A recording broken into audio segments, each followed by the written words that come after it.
after me. I'm a man. I'm 40.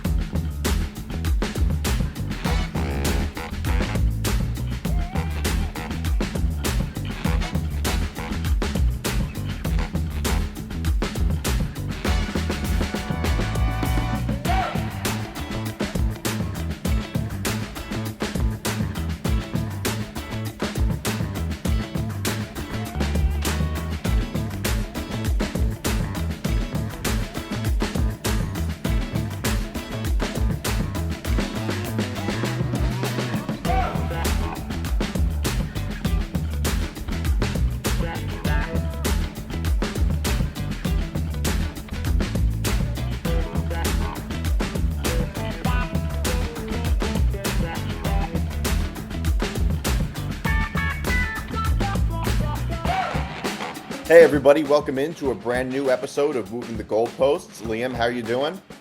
Doing good. How you doing? All right. So you can make sure to follow and subscribe to the Empty the Bench Network on YouTube.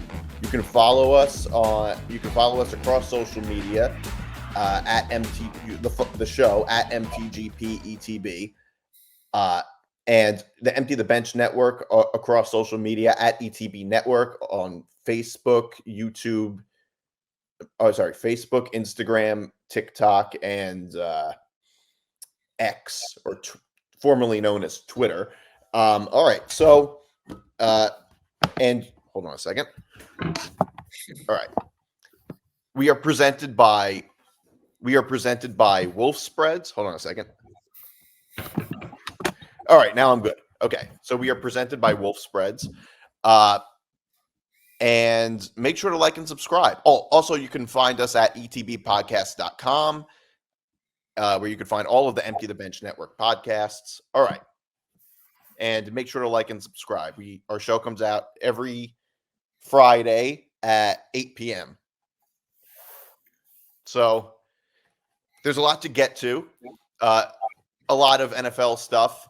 A lot of people to make fun of. And a lot of angry fan bases. So there's a lot to talk about with this. We were right about both of these games. No, I'm sorry. I was right about both of these games. You were 1-1. So I think the biggest X factor in both of these games was coaching. It was really, I think a lot of it was just superior coaching versus inferior coaching. Certainly with the Lions 49ers. What was your reaction to these two games? Well, if we want to start with the Lion 49ers, I was actually out in this town in California where there was a bunch of bars, and I was going to a different event, but there was a ton of 49er fans everywhere. And I had said to the person I was with, I said, I wonder what these fans are going to do, because it's halftime and the game is already over. I mean, I thought the game was over, honestly, at that point. Detroit was just dominating, and San Francisco hadn't looked good, just like in the Green Bay game. But every bounce sort of went their way, and obviously I think everyone's going to talk about this, but the big play was 24-10. Lions had held the 49ers to a field goal, and they were going down the field just as they had the entire game. And it's 4th and 2, and instead of making it 17, which is a 3-score lead, they decide to go for 2. The Lions don't get it. Game changes on that play. You mean go now for a it lot on of fourth bounces. down. What? You mean go for it on 4th down? They go for it, didn't get it. Yeah. And the game changed on that play, and it's heartbreaking because if you're a Lion fan, because he drops the ball on that play, then the next play, or a couple plays later, the Lions have a clear interception right into the defender's hands that he drops. And not only does he drop it, but he drops it directly right into the hands of Brandon Ayuk, who goes for a touchdown. Then they fumble on the next play, and that fumble on the next play was when I knew that the 49ers were going to win, because the momentum was just completely taken away from the Lions. And then they had a field goal chance to tie the game where they decided not to go for it on fourth down again. That let the 49ers have a short field to go for 10. And then even down 10, they could have kicked the field goal again to make it 7 with the 2-minute warning and 3 timeouts. And they go for it. They do get it, but they scored 7 with no timeouts and less than a minute left. So I think the theme of the game was just Dan Campbell's been aggressive all year, and you can be too aggressive. Yeah. The weird defense that I've often seen was how that's just the type of coach that he is. First of all, if the type of coach that you are is making boneheaded decisions, that's not a good thing. Change the type of coach that you are. People have said, well, it's how they got there from being aggressive. Okay, yes, they did get there from partly, at least, for being aggressive in big situations. Obviously, that doesn't explain their 12-5 record because, like, in certain situations, the reason they were 12-5 is not just because they went for it on fourth down. That's ridiculous. But also, they didn't get to where they are because of reckless decisions. They got there from being aggressive in sort of, 50-50 situations. There's a difference between saying, okay, in a situation where it's maybe on the cusp between go for it or kick a field goal or whatever, and you go for it in that situation, that is not the same thing as going for it in a situation when you absolutely should not go for it. Okay? It's this whole thing is not a binary choice. It's not better or worse in every situation to either go for it or kick a field goal or be more aggressive or less aggressive. That doesn't make any sense. Nobody would seriously make that argument. And I don't recall any time in the regular season where Dan Campbell was crossed the line from aggressive to completely reckless. I don't recall that ever happening throughout the regular season and it benefiting them at all. I don't recall that. The only time I do recall it is when the Lions played the Cowboys and they ended up going for 2 again and then losing. So I don't recall that ever happening. These were situations where, and it does, look, I'm not a Lions fan. I don't care what happens with the Lions, although I did feel for them because it feels like something that would happen with the Jets. I did feel for Lions fans because you are a professional head coach. It is what you do for a living. It is your job to know what to do. And everybody at home is watching the game and saying, don't do this. This is stupid. No, as the head coach, you should be a bit more level-headed. And this is not a Madden game. It is literally something that you would do in Madden playing with your friends to go for it in those situations. Also, another thing where it's another underrated thing is that in the third quarter when Dan Campbell went for it, and by the way, not only did Dan Campbell go for it in situations when they absolutely shouldn't, it was also it wasn't like QB sneaks on 4th and inches or something like that. It was drop back passes and very low percentage plays. They were also the worst play calls. And your quarterback is Jared Goff. You don't have Patrick Mahomes as your quarterback. You don't have Brady. It just felt ridiculous. And also, I think momentum and the psychological impact of going up 3 scores might be a bit underrated. Late in the third quarter, it was pretty late in the third quarter, when you're up 24-10 and you kick a field goal to go up, and if you kick a field goal to go up 3 scores, that is a very underrated psychological effect on the other team when they know that they're down 3 scores. He had them on the ropes and blew it. I don't know how a Lions fan should react to something like that because he did it 3 times, okay? If Dan Campbell had an ounce of common sense and didn't coach like a complete meathead, that absolutely, the Lions win that game. And that's just not even arguable. It would have happened. Yeah. Well, I don't know if it's not even arguable that they would have won the game because it's just... mathematically at least. Fallacy. No, yeah, but the fallacy of a predetermined outcome, the 49ers would have played different and whatever. But also, this is why analytics is stupid because analytics tells you to go for it on 4th down and less than 5 always, but it doesn't take into account this would have been a 3-score game. I could understand if they were up 13 and a field goal still would only keep it at a 2-score game. Then I could understand more. But this is a 3-score game. And the other thing is, even if the guy misses the field goal, a field goal miss is not as big a momentum swing as a fourth down stop. A fourth down stop is a huge lift to the defense, and a defense that was having a horrible game. I mean, the Lions were going down the field with ease. Yeah. Earlier, it's horrible. It's horrible if you're a Lions fan. I don't like I really hate like when fans are like, well, I think it's kind of like a coping mechanism, but they're like, well, we'll be back or whatever. It's really hard to get back. It's really hard to get back. You have to take your opportunity when you take them, when you have them. And the Lions didn't. It's heartbreaking if you're a Lion fan. I enjoyed it because I would rather see the 49ers Chiefs than Chiefs Lions. But it was devastating for Lions fans, and you could just tell that momentum swing off of that Ayuk touchdown, and then the Lions fumble right away. Like you could just tell it wasn't going to go well. Yeah, and this is not against some it was this whole thing of like him being married to this philosophy of like being aggressive and taking risks. And, just like anything in life, some risks you should take, some pretty obviously are not worth it.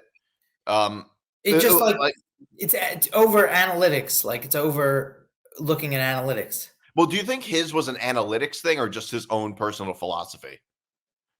Both. Because is Dan Campbell a big analytics guy? Yeah.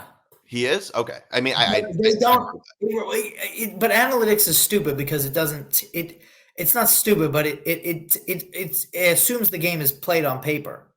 Right. That's the problem. It's like when people when you only look at things on paper without taking it. That's the problem with robots and things like that. There's no level of like nuance that only a human brain can actually use. Yeah. Like a robot can't, like robots don't take into account so many other different factors. Right. But like 4th and 5s are not all the same, for instance. Right. 2-point conversions are not all the same. What? 2-point conversions are not all the same.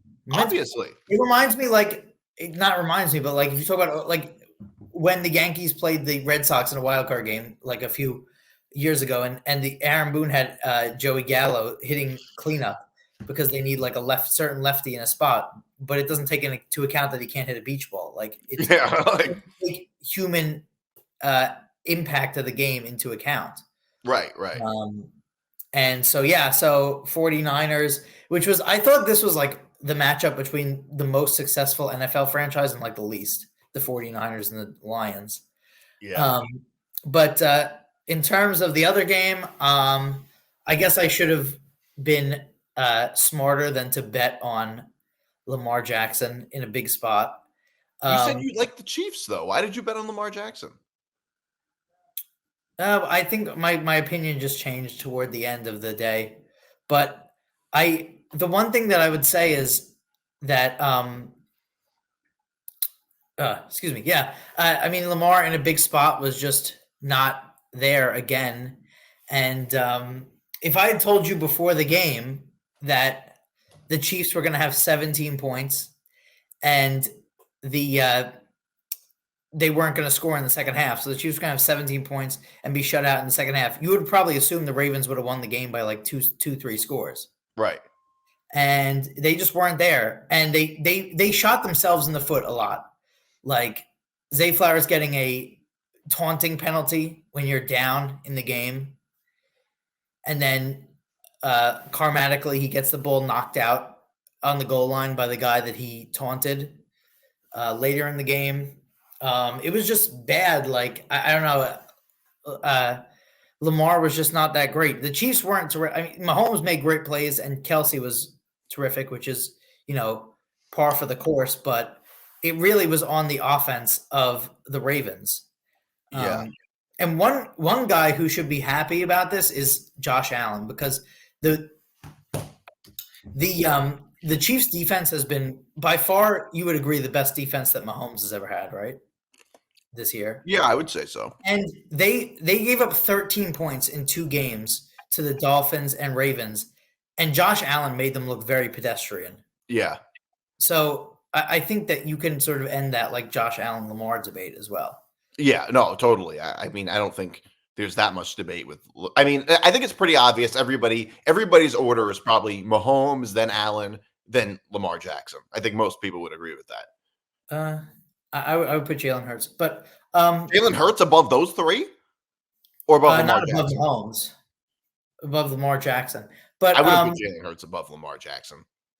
But the Chiefs definitely remind me of the 2000s Patriots, which is that they can win a game anyway. They can win low scoring games. They can win high scoring games. They can win in bad weather, like they did in the first game. Another thing, also, they have really good tight ends. Correct. That's another thing. Correct. Although their coaching is different, some differences, but they can both be. But they're both dynasties. They're both yeah. I don't know if the Chiefs are in dynasty territory yet. I think they have to win this. They definitely are. You have to win at least 3. Yeah, and they're already in their 3rd Super Bowl. You don't think they're going to win 3? They're not in their 3rd Super Bowl. They're in their 5th. No, I'm saying they could be winning their 3rd Super Bowl this year. Yeah. Once they win 3, then I think they would be. But they just remind me of that team that they win certain ways. They do get a lot of. I won't say that they get calls from the officials, but certainly fans think that every call goes against them. I mean, like early in the game, like Kyle Van Noy came over. The Chiefs run a play. There's 1:36 left in the half. The Chiefs have 2 timeouts, I think, and they run a play back by their own 10, and they decide they're not going to call a timeout, that they're going to let the clock basically run to halftime. And Van Noy comes over and headbutts Travis Kelce.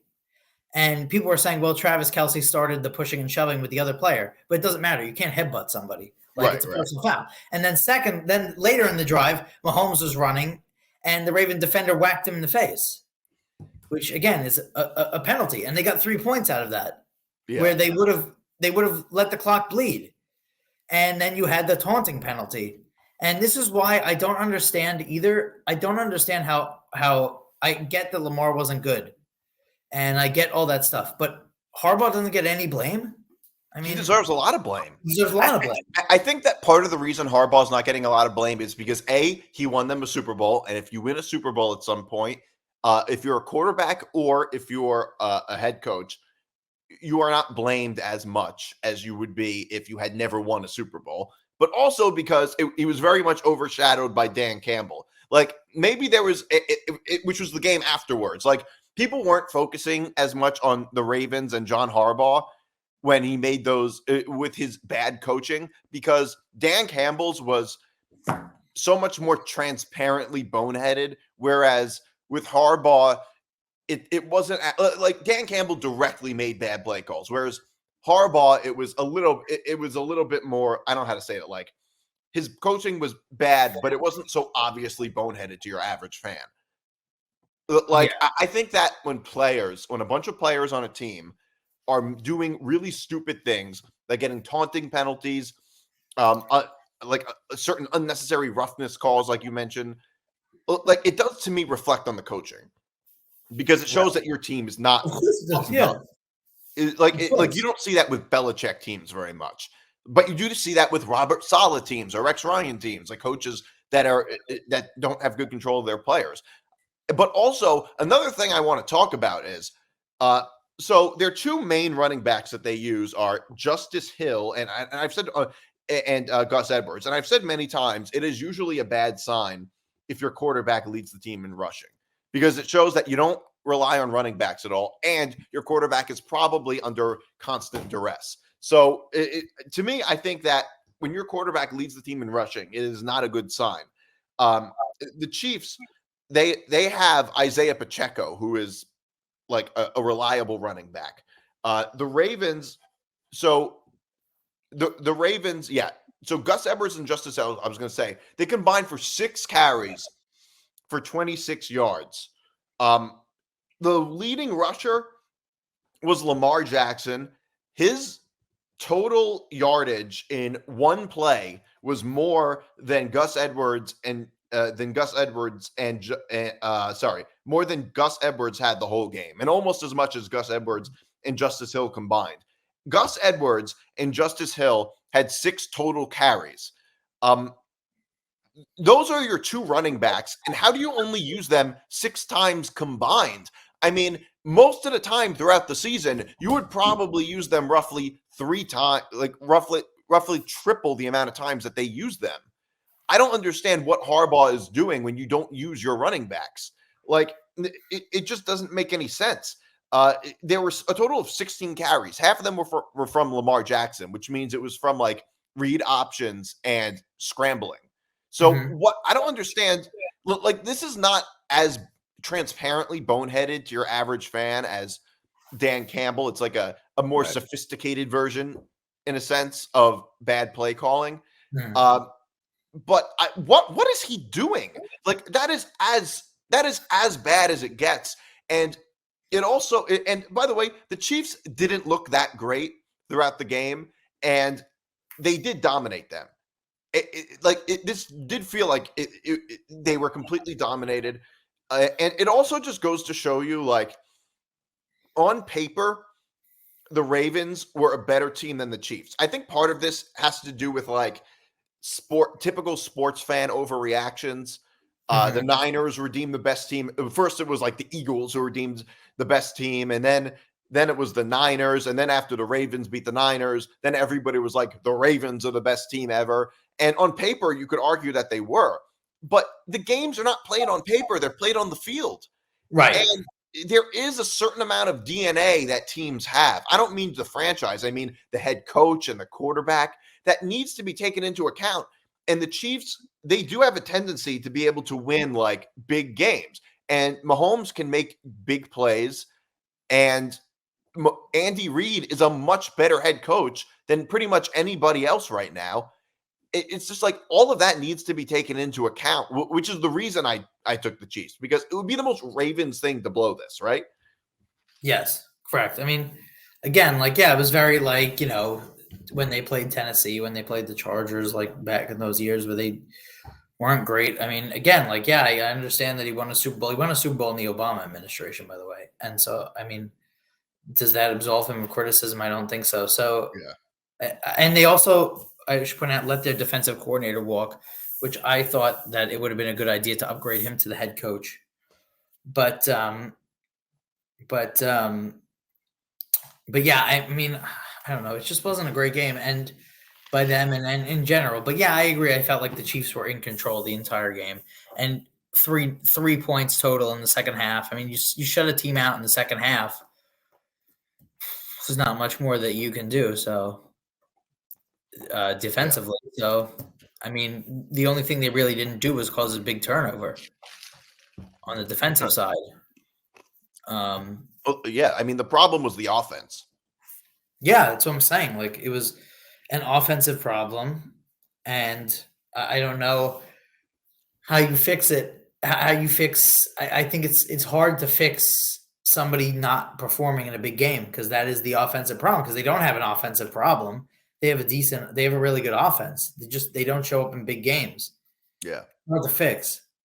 Well, part of the fix, I would say, would be better coaching. That's another thing. I mean, Lamar Jackson was not that bad. He was okay, I guess. Like, it's not like he threw for 32 yards or something like that. He could have been a lot worse, I suppose. I mean, the Ravens have one of the best defenses in the NFL. But like I said before, it's like it just seemed like they abandoned everything else they did throughout the season on offense. Like, it just didn't. It was a bit mind-boggling to me. And like, I did think that the Ravens would, I did think the Chiefs would cover. I didn't think that it would be a total domination like this. I don't know. Yeah.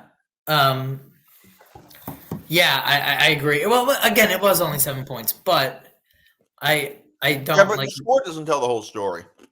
Yeah, I guess, but the Chiefs also didn't score in the second half. So I mean, that's not a total domination, but right. Yeah, True. I mean, So yeah, I mean, it is what it is, and we're going to 49ers Chiefs again, and I don't understand how even we're recording this Thursday. I don't even understand how on Thursday, 9 days before the Super Bowl, I don't understand how the 49ers are favored. I thought the line would have moved in the Chiefs direction, but it actually moved a little bit in the 49ers direction. I don't understand that at all. I think I But understand it a little bit. okay. I think it's because the public. First of all, I think some of it is the public rooting against the Chiefs, and I think that might affect the line a little bit. But also the fact that the Niners are viewed, they're a better team on paper, which is why I think the public seems to be very big on the Niners. Now, I like the Chiefs so far. I mean, the line is going to change. I was very underwhelmed by the Niners in their 2 playoff games. I mean, I don't see any reason to believe that the line should be like this. But I think because they have a whole bunch of really good position players and things like that, I think that's the reason they're favored. I don't really see it though. Yeah. Well, we'll see. And then yeah, I guess we should also discuss the biggest story of the game, the real story of the Taylor Swift. game, which is Taylor Swift.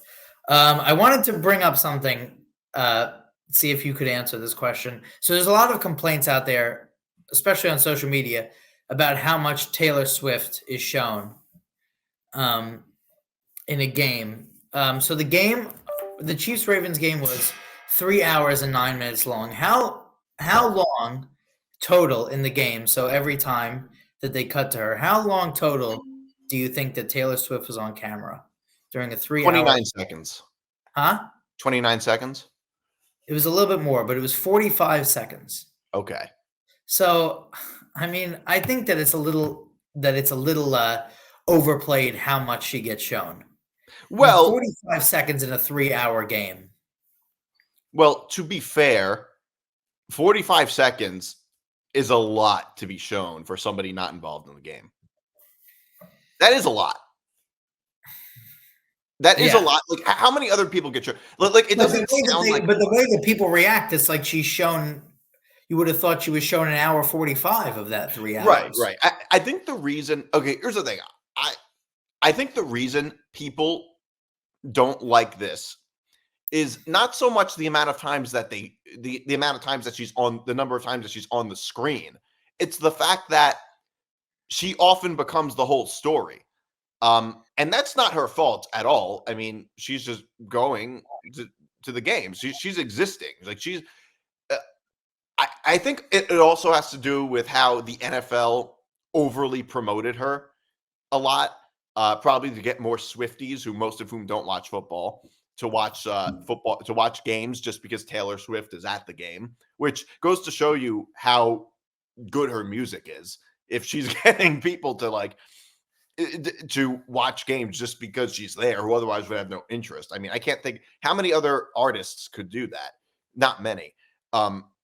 But also, like, I think it's the whole storyline thing, and but the flip side is like, yeah, I agree. I do think the NFL is kissing ass to Taylor Swift. I think that's a perfect way to put it, Nick. Perfect way to put it. And yeah, she does bring them a lot of money, and she does bring them a whole new audience. And to me, it's like people say, "Who cares?" No, people do care. If nobody cared, they wouldn't show her. There's a reason that they don't show. Also, like, there's a reason if I were to go to a game, they wouldn't show me because nobody cares. Like, right. Like that's literally people care. Like it matters more that she's at the game than if the president was at the game. Like it, like that's just a fact. Well, she brings in more viewers, and also not number of viewers doesn't always matter as much as viewers 18 to 49 matter. Because people want viewers 18 to 49, and she brings in a lot younger crowd as well. And you can make lifelong NFL fans. From that thing. My question to you is, do you think that she'll be at the Super Bowl? Yes. Okay. Why wouldn't she be? Because she has a show in Tokyo the day before, the morning of. I think she's going to fly to the Super Bowl from Tokyo. I would say she probably won't be there at the start, though. But she's definitely going to be there at some point. Yeah, at some point. Yeah, she confirmed. Yeah, I'm pretty sure she said she would be there. I don't know how long of a flight that is. 20 something, but it's 17 hours ahead. It's 20, no, not to Vegas though. But it's 17 hours ahead of Vegas. Time zone 17 hours ahead. So they're 17 hours ahead of Vegas. Well, and when is the show? It's the 11th. No, I mean like at what time? I assume it's like 8. I don't know that though. 8 in the morning. Yeah, so she'll be able to get there because they're ahead of Vegas. Yeah, 17 hours. If they're 17 hours ahead of Vegas, she could do the show and get back and it's at 8 in the morning. So it's basically the night before in Vegas time, right? Right.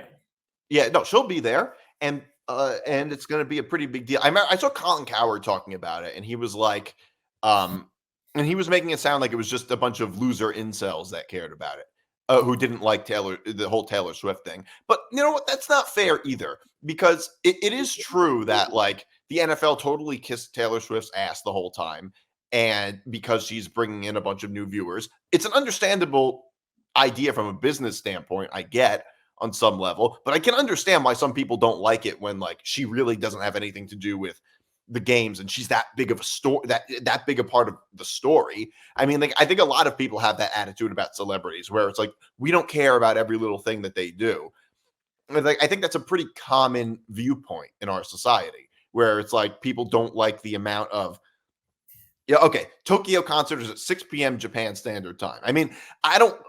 I also don't want to be a hypocrite because we're literally talking about it right now. But like, I think that's a pretty common viewpoint, which is we care too much about celebrities. I think that is not an uncommon viewpoint where it's like, and I think people would likely have a similar reaction to anybody else just because they're dating one of the star players. I don't think that is particularly uncommon. I don't know. I think also the squeaky wheel is also the loudest. I don't know. I think that the majority of people are actually not upset about it. I just think nobody's literally upset about it. Like nobody's losing sleep. But I think that the people that are like that don't like it are also just the loudest, like amplified the loudest. But just like in anything else. But yeah, I mean, it is a good idea. I mean, it is. When I did a party boat, I work on party boats, and I did an event that was a Taylor Swift event. It was the day before the Jets game, so they probably had been dating for 2 weeks or whatever it was. And all these people had Travis Kelce jerseys and Chiefs shirts, and I was like, "Did you know who he was before they dated?" And they all said no. So yeah, it is a good idea. I mean, I don't think also that the NFL is hiding or being secretive about them doing it either, though. Yeah. I think the biggest problem, for instance, was when the NFL tweeted after the Chiefs beat the Jets in a game that the Jets probably should have won. Like the Chiefs are now 2-0 with Taylor Swift at the game. Yes. I mean, for the league to be putting out a post that openly cheers on a team just because a celebrity is at the game for them is nuts. I don't know if that openly cheers it on, but yeah. What? I don't know if that tweet openly cheered it on, but yeah. But they did. Come on. You would never see something like that with it. Yes, they openly did cheer them on. You can't have the league tweeting out something that is like basically celebrating a team beating another, especially in a game with a lot of controversial calls. Correct. Just because a celebrity is at the game. I understand why people are resentful of that. But ultimately, I think the reason is that she's a huge part of the story, and people are like, well, who cares about that? I think that's really the biggest reason for the animosity. But it seems like there was always a lot of animosity towards Taylor Swift. And by the way, this is not her fault at all. Like I think she just wants to go to the game and that's it. Like it's the camera's panning to her. Like I don't think she's choosing that. She's not trying to get everybody to look at her. Like in her defense, but there's always been a lot of animosity towards Taylor Swift, and usually for very silly reasons. Right. Yeah. Well, Shannon Sharpe said that Beyonce didn't move the needle like Taylor Swift did, And I don't understand why people are mad at him for saying that because it's 100% true. Well, he also said that she's the closest thing to Michael Jackson that we've had in our time, which I think He's is right. true as well. That's objectively true. I mean, I'm not talking about her music. Just objectively speaking, if you talk about her, look at her popularity. That is obviously true. Well, it's different because she's in a suite, so we can't really judge if this would happen. But Michael Jackson, one time, Magic Johnson would go on tour with Michael Jackson, and he told Michael Jackson, okay, now you have to come to one of my games. And Michael Jackson went to a Laker game in the 80s, and he had to be escorted out of the arena 3 minutes in because the whole arena just basically like converged to the area where he was because he was that famous. I mean, there was like videos of him, the famous video where he comes out to the hotel balcony. There's just thousands of people outside the hotel balcony. I agree. This is the same. This is very similar. Yeah. Just in our age, in our time. Yeah. And it's different now, like because she's sitting in a suite or whatever, but she couldn't sit in the stands. No, she'd be mobbed. So I agree that it's the biggest thing. I mean, this is the highest. She had the highest grossing tour in the history of the world. So I mean, she's obviously quite popular. Yeah, like I can't stand when people pretend to be arbiters of what art is. It's like I can't stand when people say, "Well, her music is bad." I mean, I'm personally not a Taylor Swift fan. I think her music is fine, but I don't know. I'm not like a fan of hers at all. But so it's not my personal opinion. But I can't stand when people say like, "Well, her music or somebody's music is bad." It's like your music can't be bad if a bunch of people love it. Like that's the only way you can actually judge music. Like art is like whether or not art is good is entirely dependent on whether or not people like it. Like if nobody likes whatever art it is that you're doing, music, comedy, whatever, then it's not good. Like it is an art, not a science. That's the whole point. Like right. I don't understand why like this insistence that this can't be good because like it's good if people like it. That's the point. Like if people don't like it, then it's not good. And if she's as popular as she is, then obviously her music is good. And it would be like kind of like how winning is the point in sports. Like if a team is 17-0 wins the Super Bowl, you're never going to say like, "Well, that team's not good." Like they win. Right. How could they not be good? Yeah. So so there's a prop bet of plus 1,000 for whether Travis Kelce proposes to Taylor Swift after the game if they win. No, don't take that bet. You would be stupid to take that bet. The weird thing about that bet is there's got to be somebody with inside information.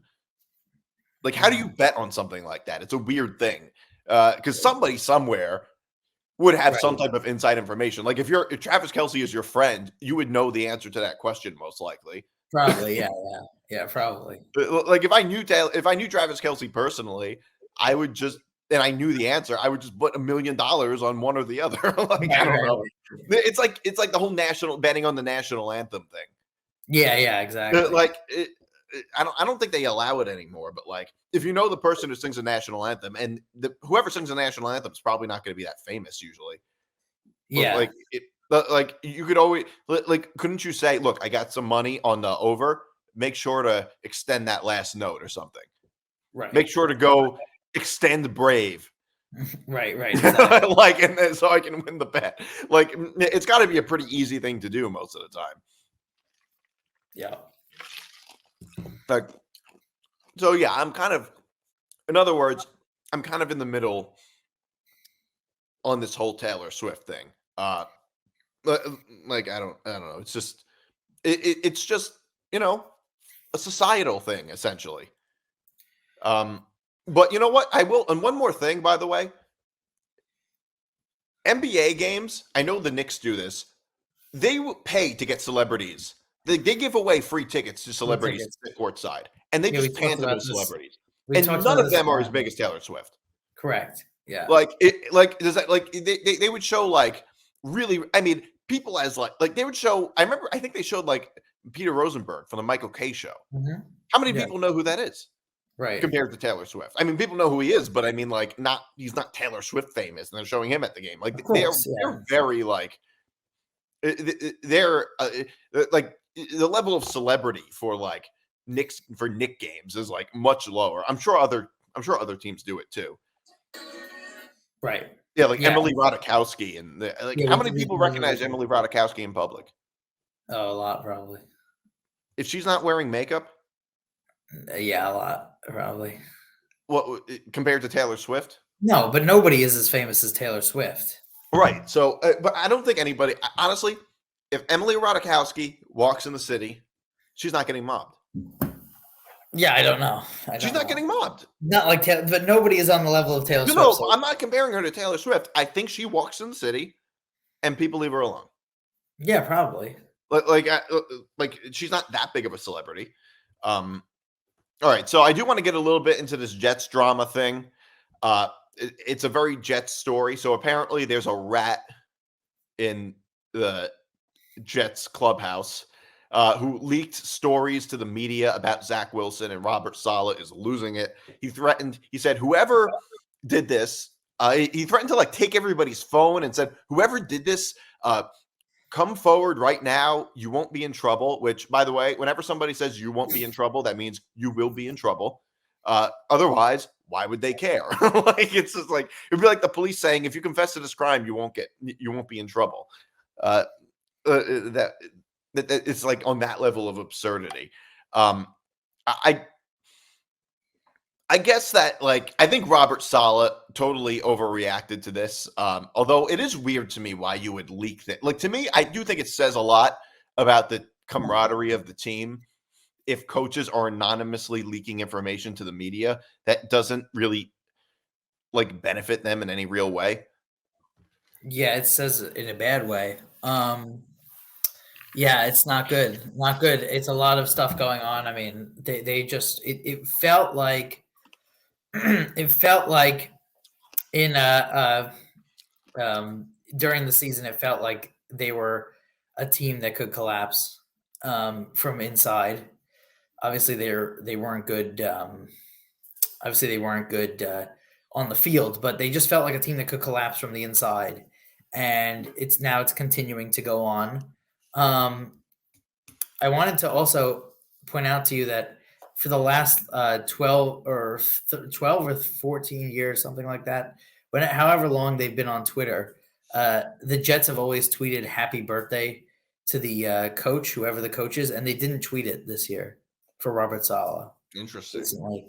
I don't know. I always thought that Saleh should have been fired. I think that obviously that it's going down from the inside. Now, the problem is now if you have a season where it goes down from the inside during the season, then you're wasting another year of Rodgers. Like, yeah. So none of it's good.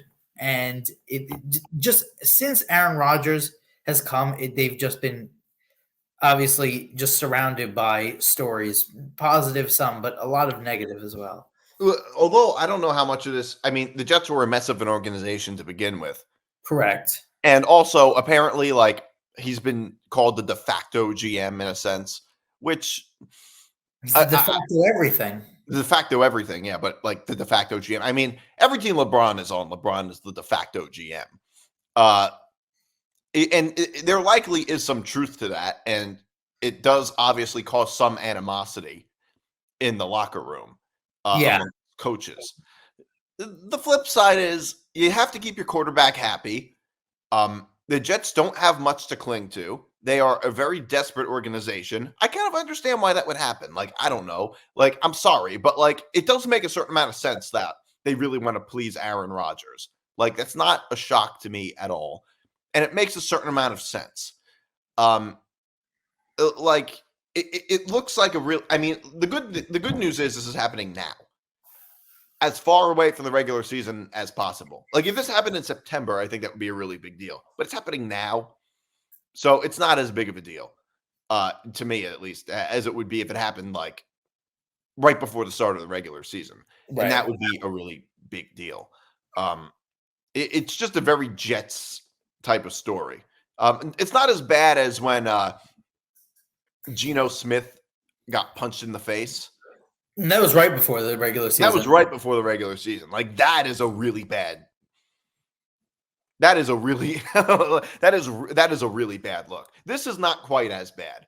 But for me, it's like it just goes to show you that they have no loyalty to the team if they're willing to just leak these stories to the media.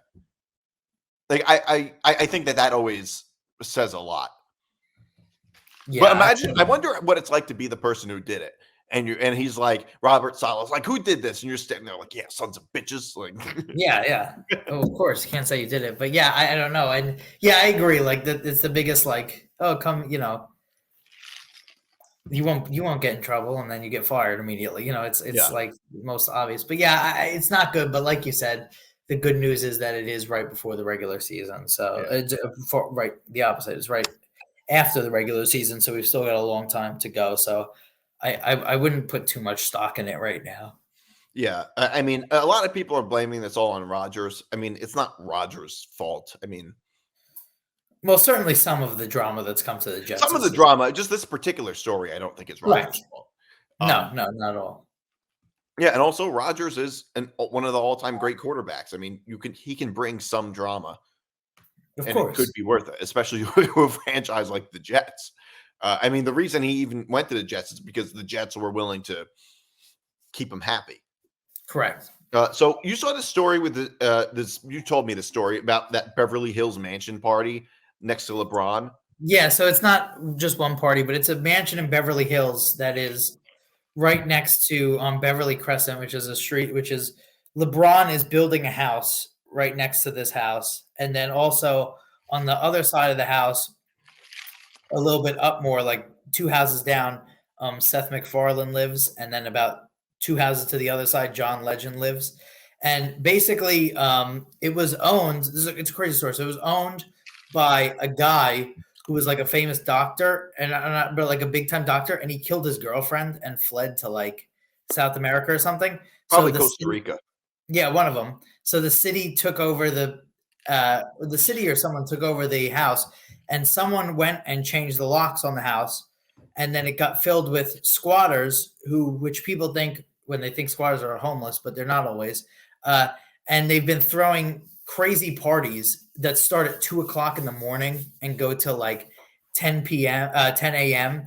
And they do it every night. And I thought that at first this was a cool story because I was like, well, they're taking over this like rich Beverly Hills neighborhood and just partying, and it's like a lit story. But then I found out that they're charging $75 to get into the parties, which is just outrageous. I mean, they don't. Why haven't the police done anything? They don't own the home. Well, the police well, first of all, they have a fake deed or something. Also, America famously has like very lax squatters' rights. That's true. So, like, at least in California. In a lot of states, if you get a piece of mail in most states to the address sent to you, you could be counted as a resident. Yeah.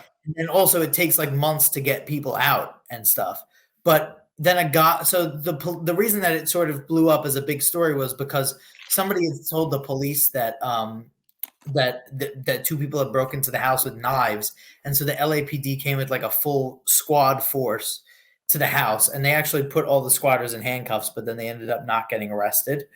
So then when the police came, they converged, and there were still like news cameras outside, and this guy came with like a big pit bull who called himself Mr. Gucci, and he was like, "Oh, I'm running the house, I'm running the parties." It's like an insane story, but it's Mr. Gucci. It looks like it's a crazy house. It's right next to, and so literally LeBron is building his new house right next to it, and they've had to get like the security team, and the security team says that there's he must be there's loud. Is Russell Westbrook building the house? Well, he supplies the bricks, but it says there's like loud cars. The party's starting at 2 a.m. is wild. But also, it's like I don't know what this neighborhood is like.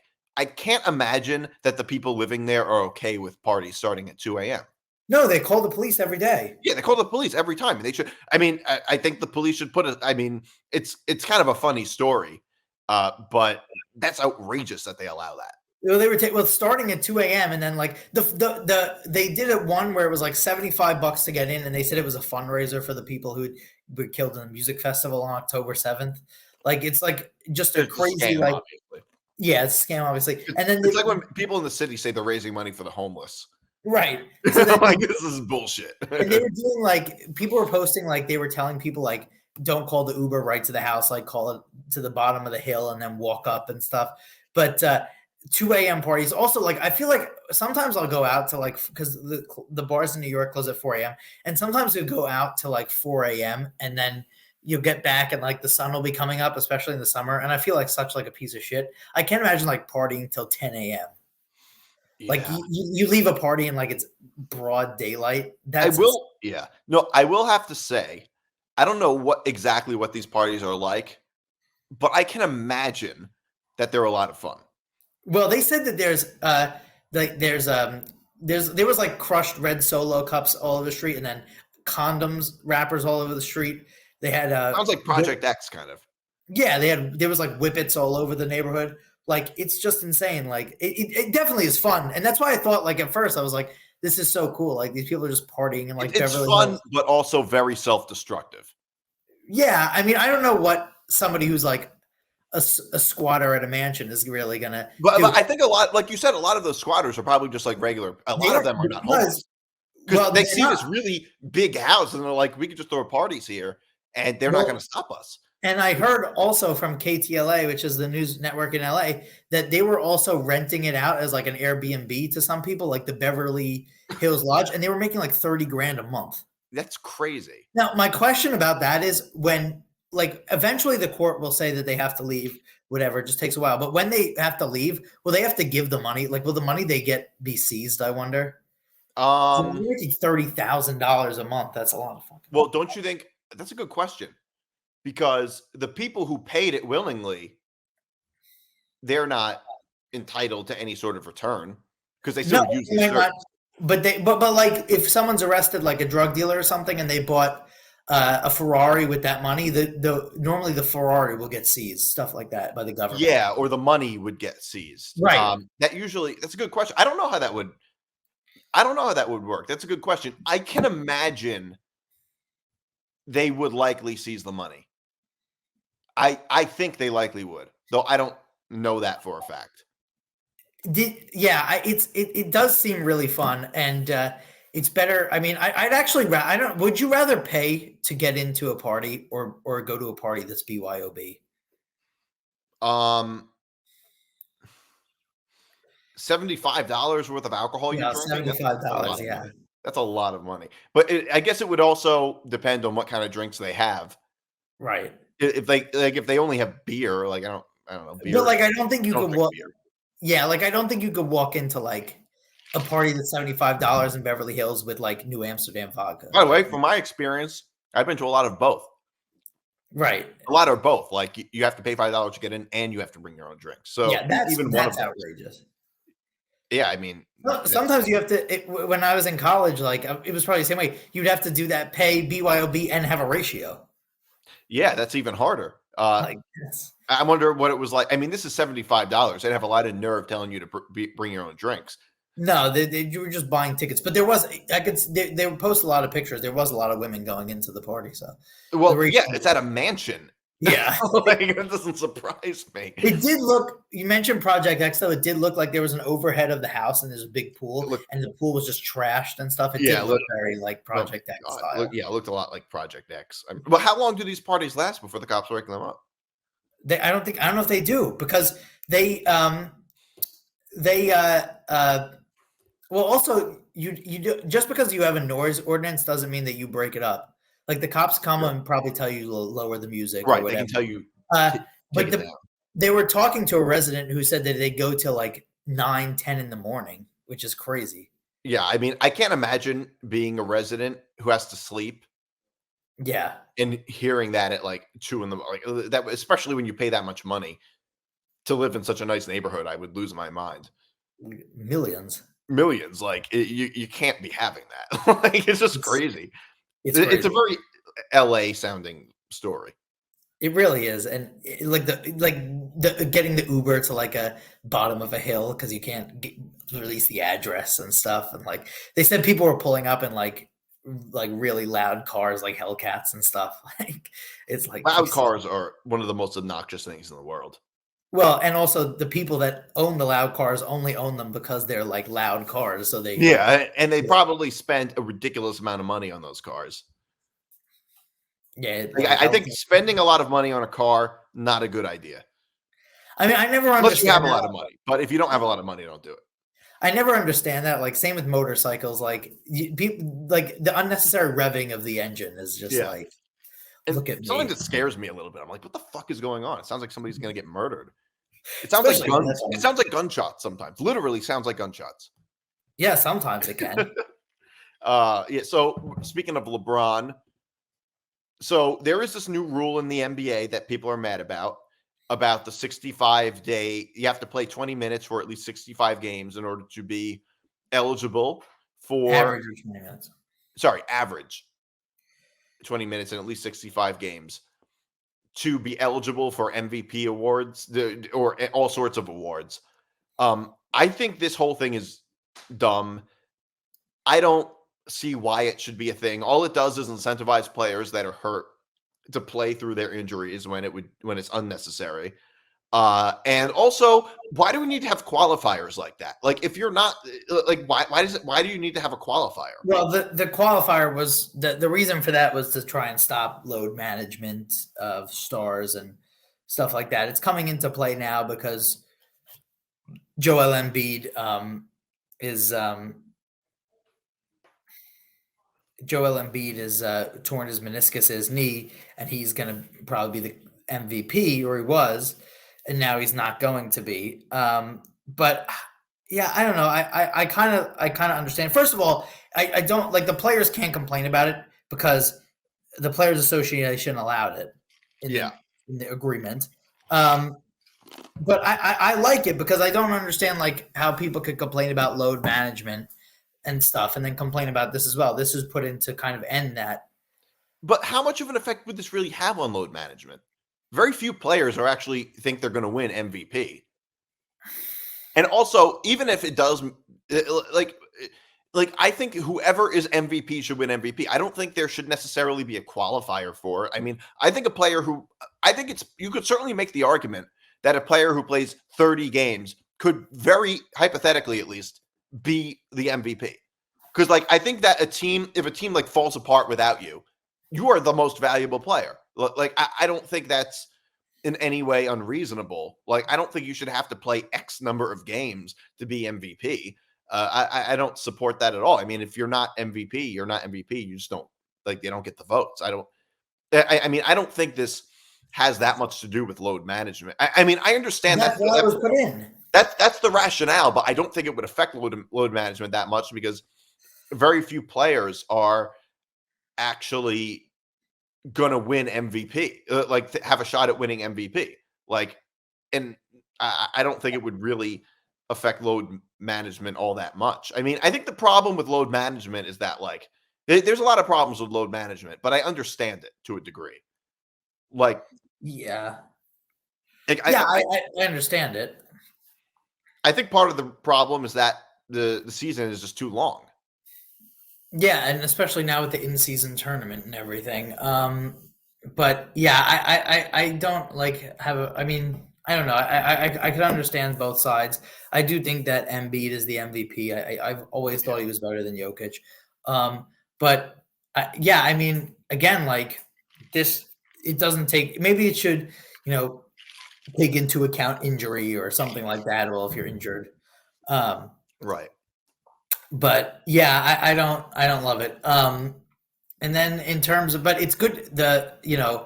With the torn meniscus now, that's going to, I think Philly's going to go down. And then you had him injuring his knee on Monday and then, or on Tuesday, and you had Julius Randle dislocating his shoulder on Saturday, which now it looks like is worse than we initially thought. Yeah. Not going to be good for the Knicks potentially. Which the Knicks are, as of this taping, looks like they're going to lose here on Thursday, but they're one game out of the 2 seed. Yeah.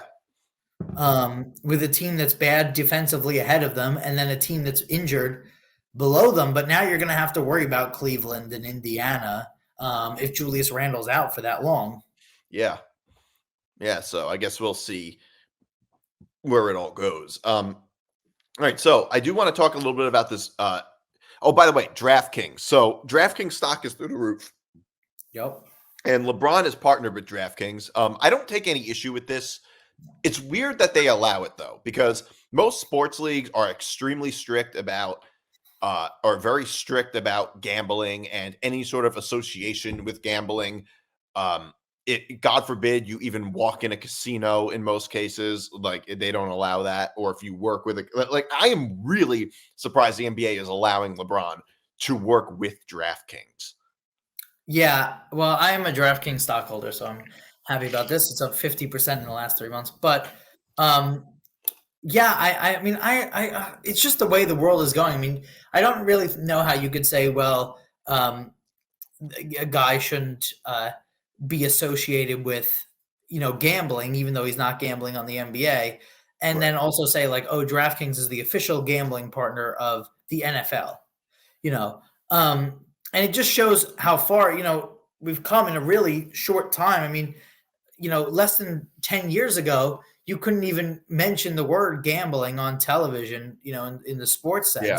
Well, because it was illegal everywhere. Right. And now you have just the leagues partnering with it. I mean, I don't really care about baseball. I don't give a shit. But like Pete Rose not being allowed in the Hall of Fame because he gambled on games and gambled on his team to win. And then meanwhile, they're showing DraftKings ads in the middle of MLB games.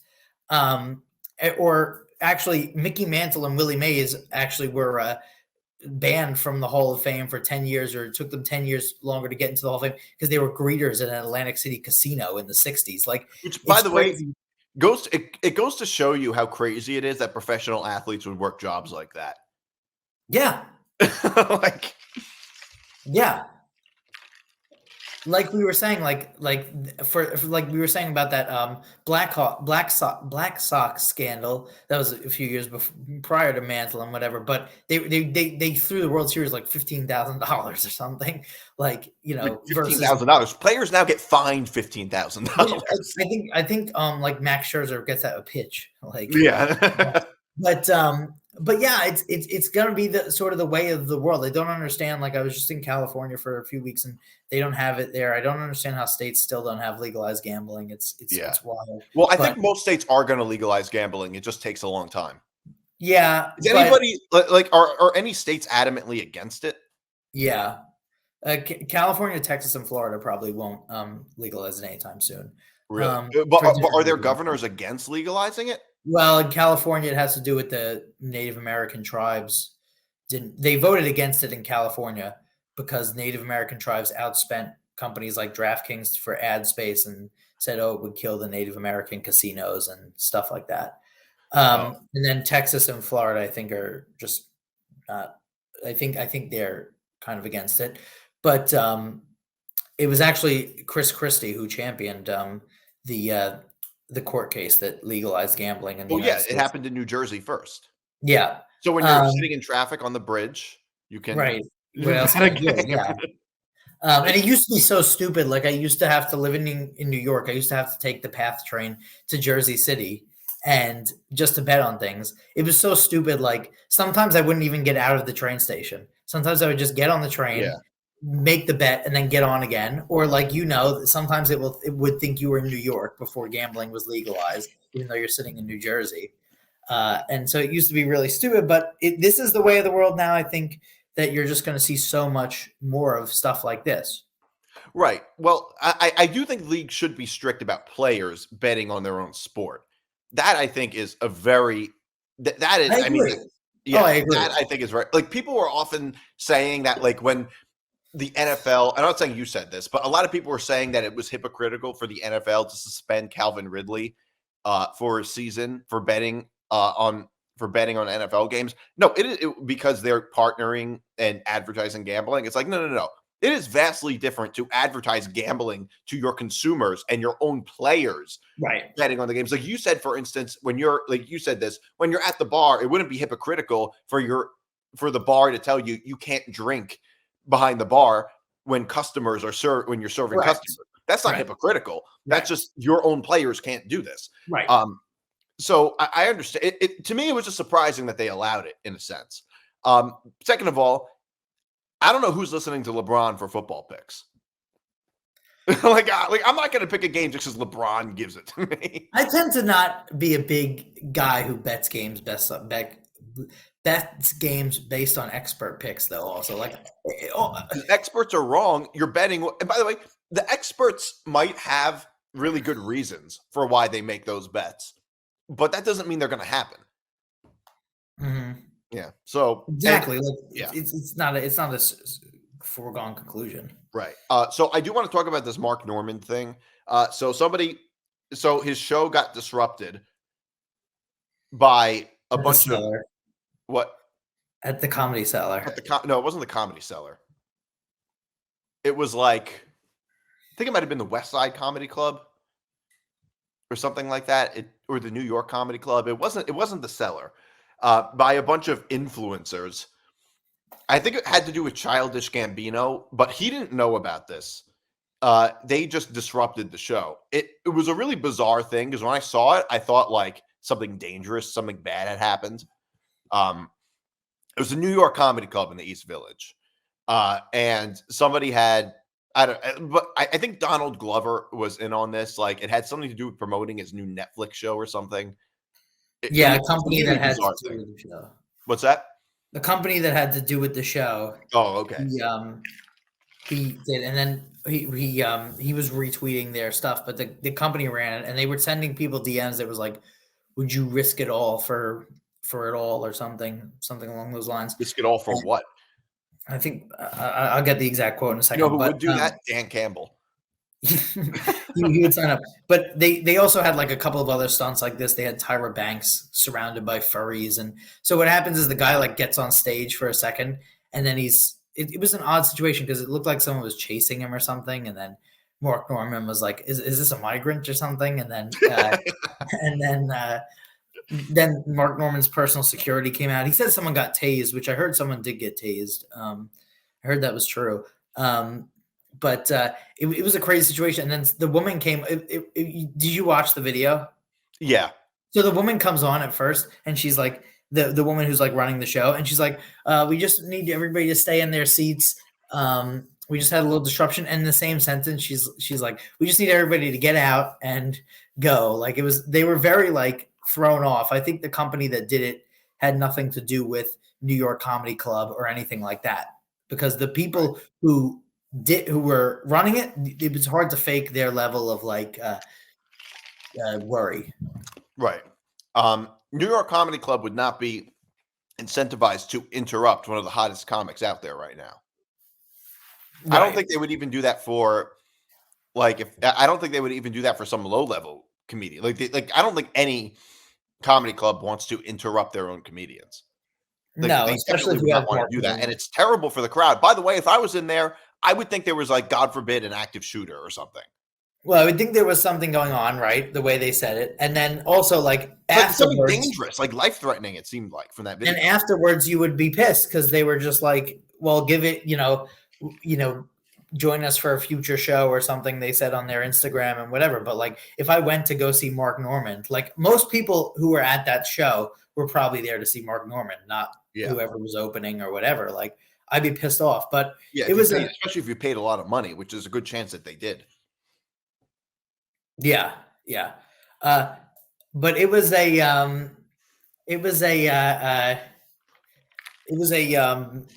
crazy thing. I've seen Mark Norman. He's very funny in person, and so it was a shame they didn't finish his show. But it also showed how good of a comedian he is because he didn't know what was going on, and it did look like a kind of scary situation. And he was still like rattling jokes off the cuff, like asking the guy if he was like a migrant or whatever. Like, it was very funny.